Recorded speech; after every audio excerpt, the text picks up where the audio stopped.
Here we are at round 3. Acceleration. It's going to seem more of the same, right? It's a good skill to have. It's a hard skill to develop though, right? Extracting information from graphs. Calculating the slope of a graph, you do it the same way, rise over run. But the result, the physical meaning behind that mathematical calculation is going to change depending on what you have on your vertical and horizontal axis. Right here, we focus mainly with time being on the horizontal axis, and then like position or acceleration or velocity or force eventually, right, on the vertical axis. But it doesn't have to be time on the horizontal axis.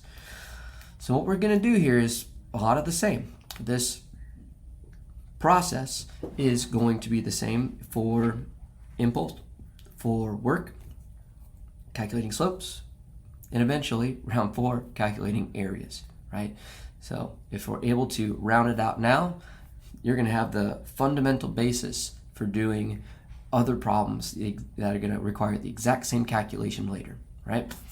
All right, hopefully I've built you up, ready to go, and you're just like, all right, Dr. Ray, let's get this. I can do it. I know you can, right?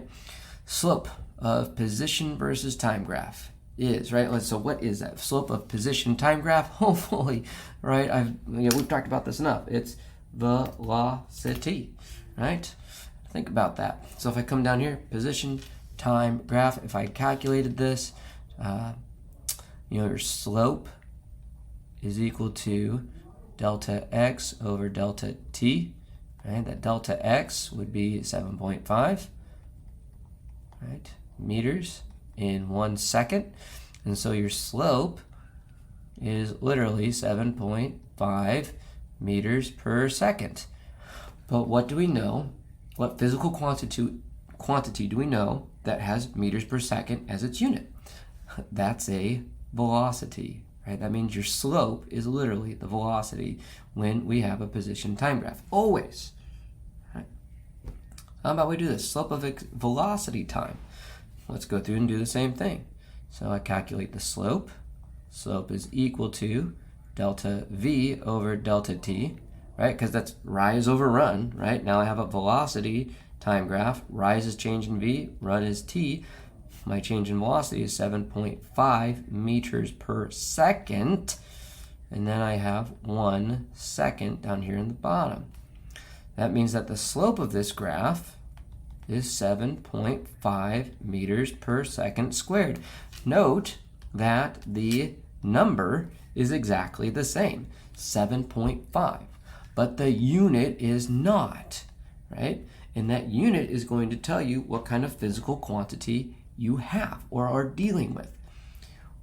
If you remember, maybe what has the units of meters per second, if you're not sure, look at the name of the round, right? So the slope of a velocity time graph, acceleration,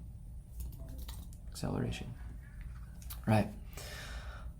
Same old story, but different results. Same old story, different results, right? We're calculating the slope. It has a different physical meaning. That's the part that you need to work on remembering. What kind of graph am I looking at? What's the physical meaning of the slope? Yeah, I think we just have, we just have no further work on that one. We've done enough calculations with slopes, so we have just a regular calculation here. So calculate the acceleration. It's delta v over delta t, just as if you were calculating the slope. Well, let's say you're not given a slope. Let's say you're given this information right here, right? The runner is starting point over here on the left, t0, v equals 0, and you have right here, there's a velocity at a particular time, there's a velocity at a particular time, there's a velocity at a particular time, and here we want to calculate the acceleration of the runner from 12 seconds to 24 seconds. Give it a try.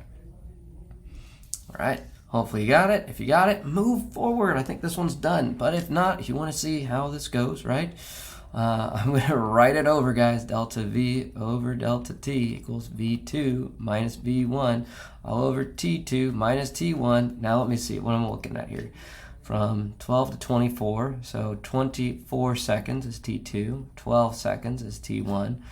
And so that 24 seconds, right, my velocity is negative 4 meters per second. I subtract V1, all right, which is 12 seconds. That's this one right here, negative 3 meters per second.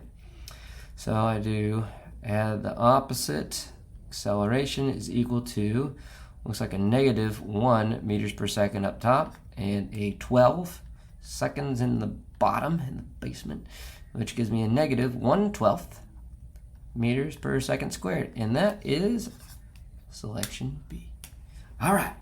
Hopefully you're on a roll. We're on a roll, guys. Short one right here.